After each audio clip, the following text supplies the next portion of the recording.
Assalamualaikum warahmatullahi wabarakatuh. Salam sejahtera bagi kita semua. Shalom, Om Swastiastu, Namo Buddhaya, salam kebajikan. Selamat datang di TK Yari School Padang, Sumatera Barat. Saya Lia Emajwita, salah satu pendidik di usia 5-6 tahun. Mau karate rancak di pandang mato, tunggu tinggi di antara mulainya. Izinkan ambo berbagi carito di apresiasi GTK 2023. Bagaimana respon Ibu Bapak guru hebat Indonesia melihat situasi seperti ini? Ya, problema, pilah, dan peduli sampah yang masih menjadi isu utama. Apa yang salah dengan situasi ini? Mungkin saja karena kemampuan literasi yang masih rendah atau kecakapan numerasi yang masih di bawah rata-rata. Fakta kondisi terkini di Kota Padang, contohnya saat cuaca ekstrem yang terjadi beberapa bulan lalu, Padang bagian kota hingga rumah sakit yang diyakini telah memiliki sistem drainase yang bagus, tidak luput dari banjir, gorong-gorong, saluran air tersumbat oleh sampah buangan rumah tangga. Media menarasikan bahwa kemampuan literasi dan numerasi Indonesia menduduki peringkat kedua dari bawah. Sebagai seorang pendidik, saya terpantik untuk berempati merubah kondisi ini, namun saya, makhluk zon politikon, tidak bisa melakukannya sendiri. Filosofi seorang Minangkabau, alam tak kambang jadi guru, belajar dari alam. Saya terinspirasi dari proses aklimasi yang artinya penyesuaian fisiologis dan perilaku suatu organisme sebagai reaksi terhadap suatu perubahan lingkungan. Merujuk pada visi misi kurikulum Merdeka, maka proses aklimasi P5 di TK Yari School diupayakan dapat menyesuaikan tantangan perubahan lingkungan dari level fondasi dengan memperkuat kecakapan literasi dan numerasi. Bukan saja demi pembangunan generasi emas di bidang pendidikan yang akan membawa anak-anak Indonesia mencapai puncak prestasi dan karakter, namun demi alam yang seyogyanya merupakan warisan masa depan, hanya titipan generasi yang akan datang. Alur proses aklimasi P5 dimulai dari A. Ajak murid dan semua warga sekolah mengikuti sosialisasi berkelanjutan.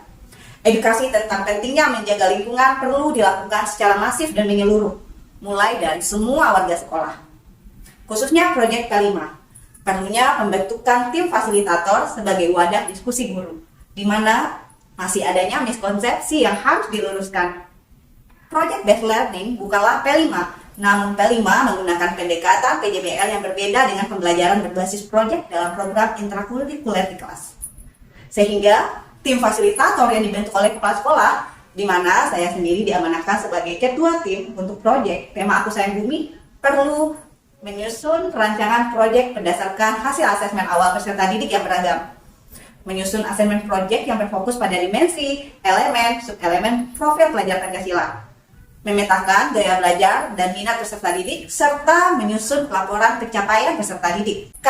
Kolaborasi dengan berbagai pemangku kepentingan sekitar lingkungan sekolah. Generasi alfa butuh gebrakan dalam pembelajarannya, sehingga kolaborasi tidak hanya sesama guru, namun mendatangkan atau bertandang ke sumber belajar atau guru tamu.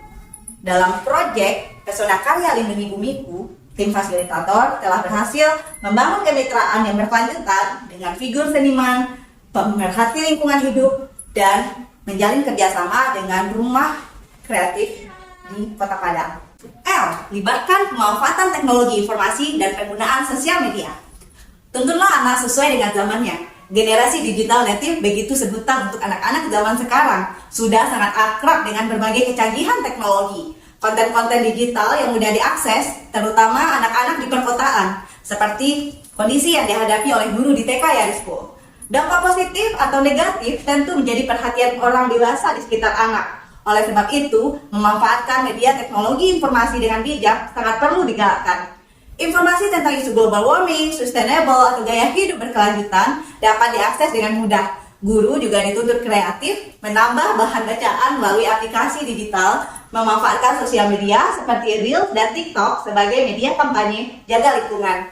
Anak-anak auditori diajak dan diberikan motivasi untuk membuat vlog tentang pengelolaan sampah, direkam dan diunggah oleh orang tua di Instagram pribadi, sehingga aksi positif tidak hanya sekedar asik masa kecil, namun bisa menjadi inspirasi bagi orang tua dan anak-anak lainnya, sekaligus reminder atau pengingat saat dewasa kelak. I. Ikuti berbagai workshop, platform edukasi, dan komunitas yang relevan.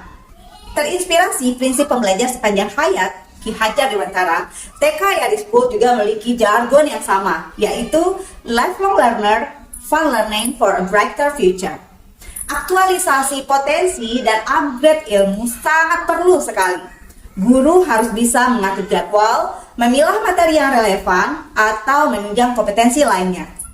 Saya juga mengikuti program Waste Hero Project yang aktif menyuarakan tentang pengelolaan sampah melalui aksi Reduce, Reuse, Recycle.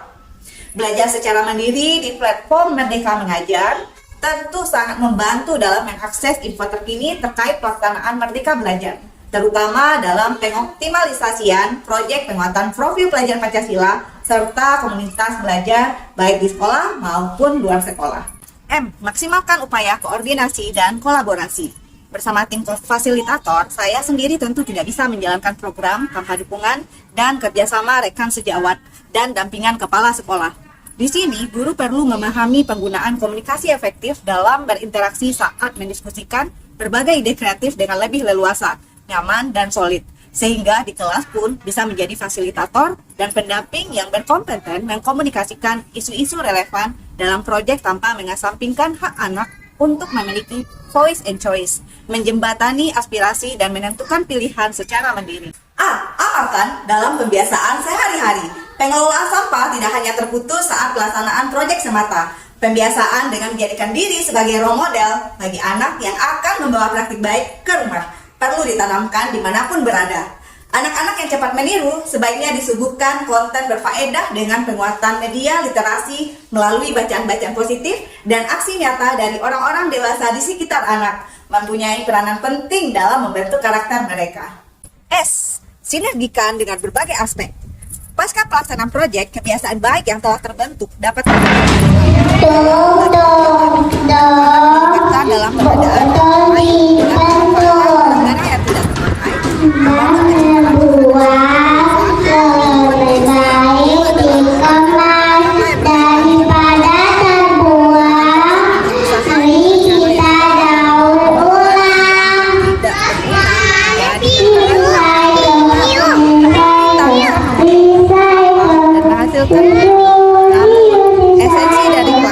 Proyek ini adalah untuk menstimulasi pertumbuhan karakter baik yang akan mengakar kokoh di level fondasi. Imbaskan ke semua arah. Praktik mudah dan sederhana namun tidak semudah yang dinarasikan.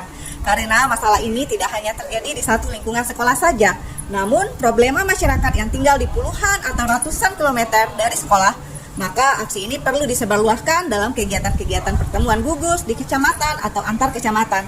Karena agen perubahan ada pada anak usia dini yang dididik oleh seorang pendidik yang mengerti, paham, dan aktif menyuarakan pentingnya menjaga lingkungan.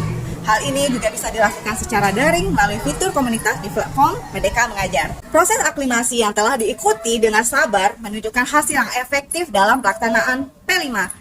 Pertama, upaya pengembangan literasi dan numerasi yang mulai membaik terlihat pada kemampuan anak menerima dan menyampaikan pesan pada teman sebaya dan orang dewasa lainnya di rumah terkait pemakaian bahan berbasis plastik yang sulit terurai dan antusias anak-anak terhadap aksi daur ulang.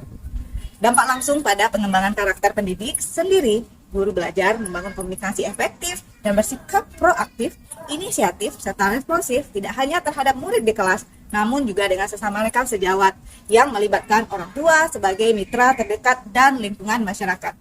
TK Yaris School masih melanjutkan kebiasaan baik pasca pelaksanaan P5 Pesona Karya Lindungi Bumiku dalam rangka memperingati Hari Bumi. Program Green Day setiap hari Rabu, kegiatan rutin mingguan, pemilahan sampah, kreasi daur ulang, dan yang paling sederhana adalah bersihkan piringku agar makanan tidak ikut berakhir di tempat pembuangan. Dengan adanya fasilitator Project P5, maka kolaborasi bisa dilaksanakan secara maksimal. Selama ini Visina itu beranggapan kalau proyek P5 itu ketika dilakukan di pendidikan anak usia dini itu akan rumit karena di samping membutuhkan waktu yang banyak kan, juga membutuhkan tenaga yang ekstra gitu. Ternyata di kurikulum Merdeka ini semua itu terbantahkan. Kemudian proyek ini menjadi lebih mudah dan menyenangkan karena dilakukan secara berkolaborasi tidak hanya dengan anak-anak dan guru saja, namun dengan pihak-pihak lainnya. Dan Giska di rumah itu dia sangat peduli dengan bahan-bahan plastik terutama botol-botol minuman plastik. Nah itu dia selalu kumpulin setiap hari gitu. Dia sangat peduli. Aksi pengelolaan sampah dilakukan secara berkelanjutan seperti dalam program ini ada bikin.